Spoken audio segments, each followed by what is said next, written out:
ICAR ও Indian association of hill farming এর উদ্যোগে বৃহস্পতিবার আগরতলার প্রজ্ঞা ভবনে টেকসই পাহাড়ি চাষের লক্ষ্য ভবিষ্যতের জীবিকা নিশ্চিত করার জন্য লাভজনক এবং পরিবেশগত ভারসাম্যের জন্য উদ্ভাবন শীর্ষক দুদিনব্যাপী এক আন্তর্জাতিক সম্মেলনের সূচনা হয়। আন্তর্জাতিক সম্মেলনের আনুষ্ঠানিক সূচনা করেন মন্ত্রী Animesh Debbarma.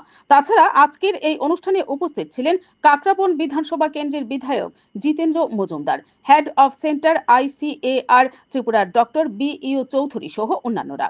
Bureau report, BTV Tripura news.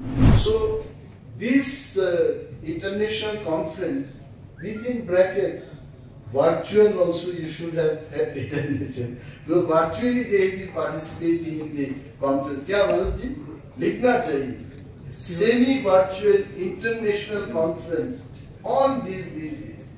Sure, sir. So very nice, and then I am especially pleased to see the participation of KVK. Manoj ji तो है ही इधर, हर जगह जहां कृषि का बात होता है मनोज जी दिखाई देता है। तो मनोज जी भी एक वैरायटी है अभी कृषि के लिए, इनके लिए हम लोग को एक हैंड देना चाहिए।